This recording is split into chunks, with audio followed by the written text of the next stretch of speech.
So hello guys, अपना for module चल रहा है सॉफ्टवेयर डेवलपमेंट कॉन्सेप्ट के ऊपर। सो अभी 4.3 है, explain the purpose and use of programming concept. उसमें देखेंगे आइडेंटिफायर क्या होते हैं, कंटेनर्स क्या होते हैं, फंक्शन क्या है और ऑब्जेक्ट्स क्या होते हैं। तो अभी नेक्स्ट स्लाइड पे चलते हैं। तो आइडेंटिफायर में हम देखेंगे कि वेरिएबल क्या होता है।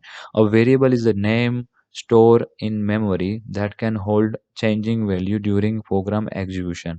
मतलब क्या होता है, वेरिएबल एक नाम होता है जो मेमोरी में सेव करता है वैल्यू को होल्ड, जो कि चेंज होती रहती है। मतलब प्लस भी हो सकती है, माइनस भी हो सकती है। मतलब मान लो कि 10 हो गया, आधे सेकंड के बाद तो 2 भी हो गया, 5 हो गया, 20 हो गया, जैसे ऐसे कुछ।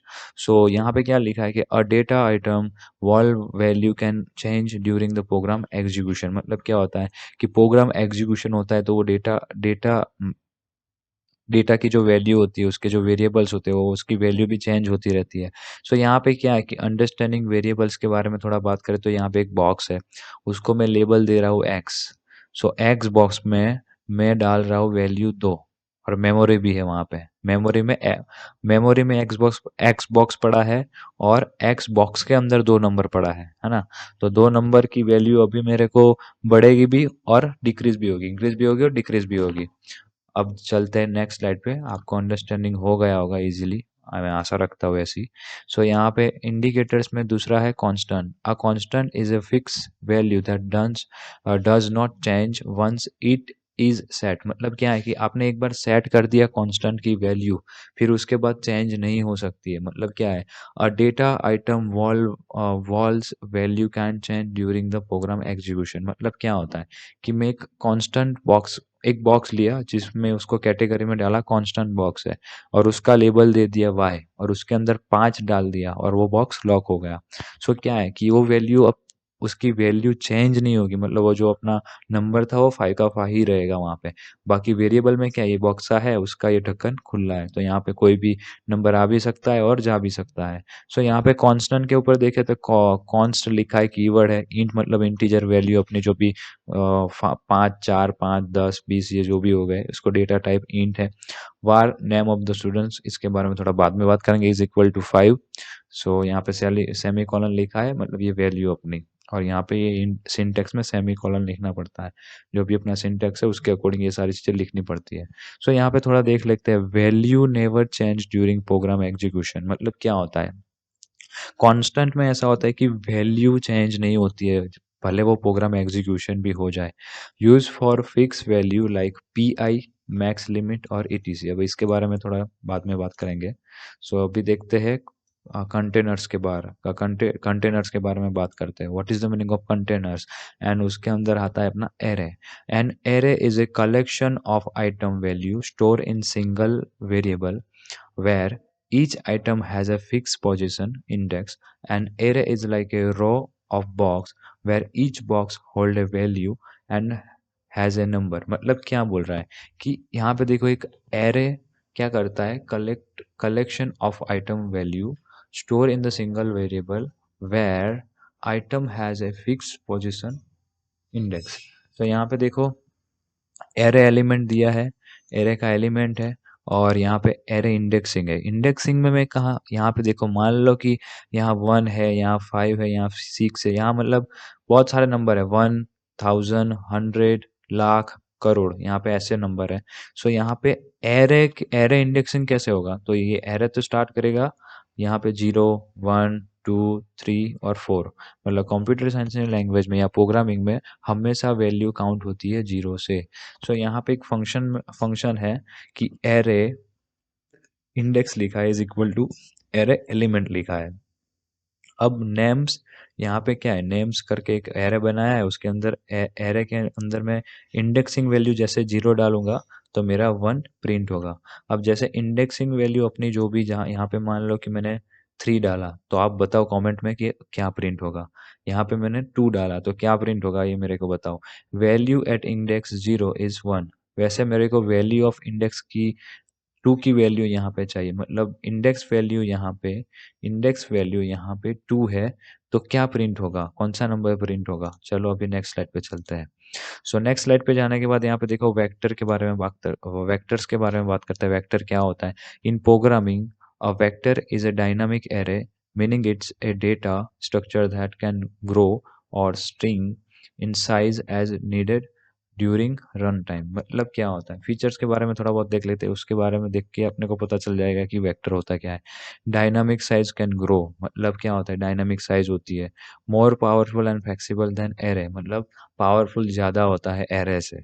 Can still access element with index, मतलब ये भी इंडेक्स के थ्रू एक्सेस करा जाता है। मतलब वेक्टर क्या है प्रोग्रामिंग में, डायनामिक एरे, मतलब उसमें बहुत सारी चीज़ें चेंज हो सकती है, बहुत सारी चीज़ें ऐड करी जाती है, डिलीट करी जाती है, बहुत कुछ डायनामिकली, मतलब उसको चेंज करो या फिर ना भी करो तो वो ऐसा भी ऐसा ही रहेगा। पावरफुल एंड फ्लेक्सिबल, मतलब उसको फ्लेक्सिबल एरे की तरह हम ट्रीट करते हैं कि भाई ये फ्लेक्सिबल है, मतलब मैं मान लो कि मेरी मतलब कुछ स्टोर गलती से हो गया तो उसको चेंज करना है तो वो चेंज भी कर देगा।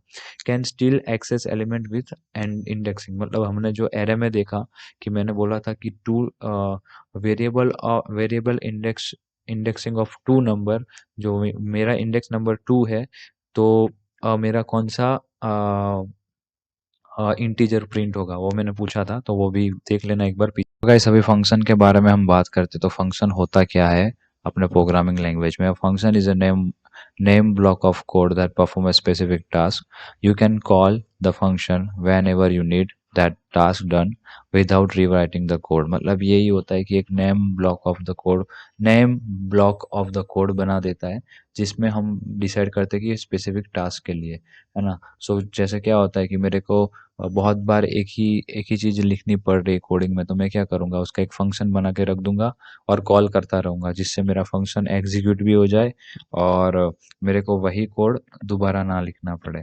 सो यहाँ पे देखो सूडो लैंग्वेज में मैंने एक फंक्शन बनाया है, फंक्शन ऐड नंबर, मतलब ऐड नंबर का एक फंक्शन बनाया है जिसमें a b sum is equal to a b लिखा है और sum is equal to a plus b लिखा है। रिटर्न में मेरे को सम चाहिए और एंड फंक्शन लिख दिया है। अब यही फंक्शन को मेरे को कॉल करना है तो मैं क्या लिखूंगा, call the function result is equal to, मैं लिखा ऐड नंबर्स। अब मैं मेरा फंक्शन को कॉल किया ऐड नंबर्स। सो यहाँ पे मैं दो नंबर डिफाइन कर रहा हूँ 10 और 20। सो अभी 10 नंबर है वो चला जाएगा ए में और 20 नंबर अपना चला जाएगा बी में। सो मैं क्या कर रहा हूँ, ए प्लस बी मतलब 10 प्लस 20, तो वो 20 वैल्यू किस में जाएगी, सम में। और रिटर्न क्या करेगा अपने को, सम रिटर्न करेगा 20 और एंड फंक्शन हो जाएगा। तो यहाँ पे अपना आउटपुट क्या आएगा, 30। चलते हैं नेक्स्ट स्लाइड पे। नेक्स्ट स्लाइड पे जाने के बाद यहाँ पे देखो ऑब्जेक्ट में हम देखेंगे कि ऑब्जेक्ट ओरिएंटेड प्रोग्रामिंग लैंग्वेज क्या होती है। So object oriented programming language basically you right block of code, store them as an object, and then you can call the object back, sorry। सो यहाँ पे क्या है, अब जैसे मान लो फॉर एग्जांपल आपको ये पता नहीं चल रहा, मैं इजी वे में आपको समझाता हूँ। थिंक अबाउट ए कार, मतलब कोई भी कार के बारे में आप देख लो, उसकी प्रॉपर्टीज क्या होती है, कार की प्रॉपर्टीज क्या होती है, उसका कलर, स्पीड और ब्रांड, जिससे हम डेटा बोलते हैं। एक्शन क्या है, एक्शन इन द सेंस उसका फंक्शन कि स्टार्ट, स्टॉप और ब्रेक। अब आ जाते हैं अभी इसके ऊपर, car is a class and your car is an object. मतलब कार के बारे में हम बात कर रहे हैं तो कार एक क्लास है ना, कार एक क्लास है, but your car is an object, मतलब आपकी ही कार वो एक ऑब्जेक्ट है। सो यहाँ पे हम बात करेंगे प्रॉपर्टीज एंड एट्रीब्यूट्स के बारे में। तो both terms object often may mean the same things, the characteristic of data of an object। मतलब क्या होता है कि जो भी अपना डे ऑब्जेक्ट होता है उसका कैरेक्टरिस्टिक डिसाइड करता है। इन सिंपल टर्म्स कि प्रॉपर्टीज और attributes are the details about the object. मतलब क्या होता है, properties and object are the details about the object, मतलब ऑब्जेक्ट की डिटेल्स होती है। जैसे कार डॉट कलर लिखा है तो इज इक्वल टू रेड, तो वो क्या होगा, उसकी प्रॉपर्टीज और उसके एट्रीब्यूट्स हो गए। कार डॉट स्पीड लिखा है तो उसकी 120। So colour and speed are the properties और attributes of a car. So अभी इजी लैंग्वेज में समझो आप मैं क्या बोलना चाह रहा हूँ कि कार डॉट कलर, मतलब जो कलर है वो रेड है, तो रेड है वो अपनी प्रॉपर्टीज और एट्रीब्यूट्स हो गया, है ना। और मतलब कलर कलर और स्पीड डॉट, मतलब ये कार क्या है, ये कार अपनी है। डॉट कलर लिखा तो कलर बोल रहे अपनी कार का कलर क्या है, तो रेड, तो कलर है वो प्रॉपर्टीज या एट्रीब्यूट्स हो गया। नेक्स्ट स्लाइड पे जाने के बाद अभी चलते हैं मेथड के बारे में बात करते हैं। A method is a function inside an object, it define what what the object can do. मतलब मेथड क्या डिसाइड करता है, method is a function inside an object, it's define what the object can do. मतलब method ये decide करता है कि function क्या करेगा और फंक्शन की वर्क वर्क क्या होगा। मतलब जैसे मान लो in simple terms, a method is like an action the object can perform, है ना।